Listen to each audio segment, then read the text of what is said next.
सबसे पहला जो फॉर्मूला है that is x raise to power m, हमें इसका कौन सा डेरिवेटिव निकालना है, nth डेरिवेटिव निकालना है, ठीक है। n की बात करी, y1 हमारे पास क्या आया, फर्स्ट डेरिवेटिव, क्लियर हो रहा है सबको स्क्रीन पे, mx m-1, ठीक है। फिर हमने सेकंड डेरिवेटिव लिया, सेकंड डेरिवेटिव में क्या होगा, एक और बार पावर आगे आ जाएगी, ऐसे ही लेते हैं ना डेरिवेटिव, पावर आगे एंड पावर एक कम, ठीक है। So m-1 x raise to power m-2।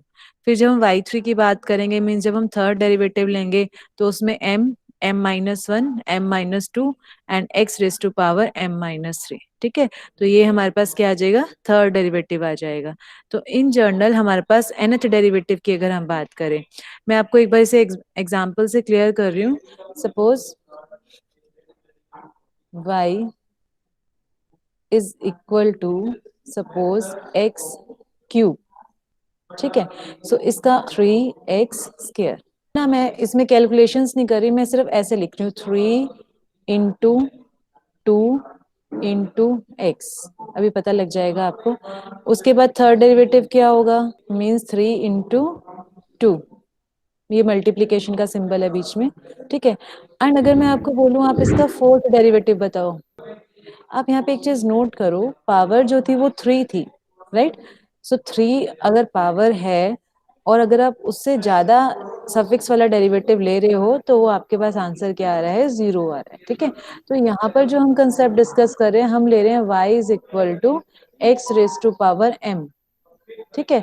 So m जो है वो आपका इन जर्नल है, और हम इसका देखो फर्स्ट डेरिवेटिव ले रहे हैं, सेकंड डेरिवेटिव ले रहे हैं, हर डेरिवेटिव में जो है वो वेरिएशन हो जा रही है, चेंज हो जा रहा है, लेकिन एक पैटर्न फॉलो हो रहा है। देखो इधर फर्स्ट डेरिवेटिव में 3 था, सेकंड डेरिवेटिव में 3 तो था ही, उसके साथ एक और 2 भी आ गया।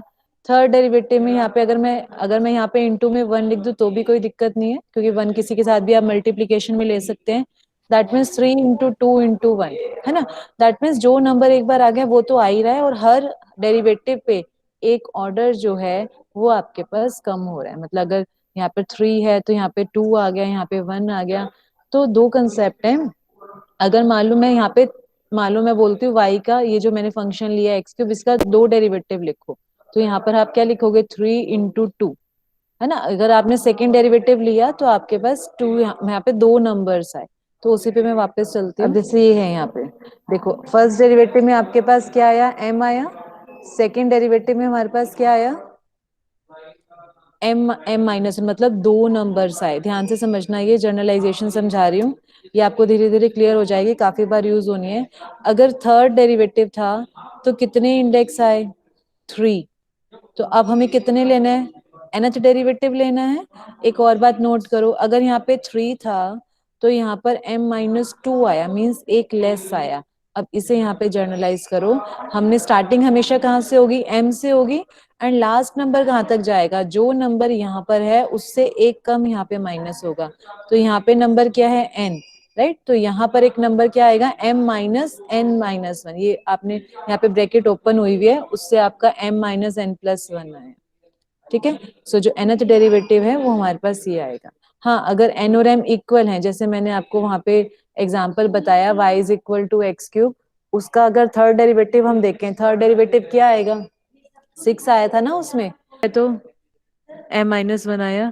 थर्ड है तो यहाँ पर सेकेंड डेरिवेटिव आया, n है तो यहाँ पर n-1 आया। थर्ड जो है वो आपके पास 2 आया, n है तो n-1 आया, ठीक है। सो इन जनरल अगर हम बात करें, यहाँ पर क्या आएगा, m फैक्टोरियल आएगा। इसी की तरह आप नेक्स्ट पे चलते हैं, y is equal to ax plus b raise to power m, कि पावर हम आगे लिखते हैं, ब्रैकेट की पावर एक लेस करते हैं, इनटू में डेरिवेटिव ऑफ द ब्रैकेट। तो अब आप ये देखो, फर्स्ट में y1 आया, मैं अभी यहाँ तक का आपको शो कर रही हूँ।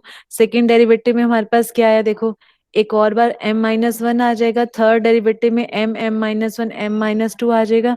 तो अगर मैं आपको यहाँ से बोलूं कि मुझे आप nth डेरिवेटिव की जर्नलाइजेशन बताइए, n में क्या होगा, देखो m एक बार आ गया था वो चलता रहेगा, मैंने अभी आपको पिछले वाले में भी समझाया है, आपको हर एक टर्म को सेपरेटली चेक करना है कि ट्रेंड क्या चल रहा है बेसिकली। पहले हम इस वाले फैक्टर की बात करते हैं, देखो ध्यान से, अगर यहाँ पर 3 है तो ये m-2 तक चला, मीन्स एक लेस तक चला, है ना।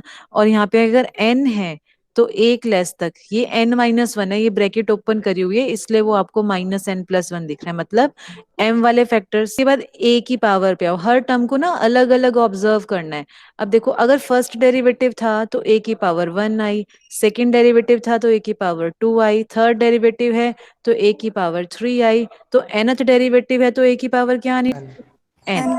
अगर फर्स्ट डेरिवेटिव था तो m-1 हुआ, सेकंड डेरिवेटिव था तो m-2 हुआ, थर्ड डेरिवेटिव था तो m-3 हुआ, तो nth डेरिवेटिव है तो हमारे पास क्या आएगा m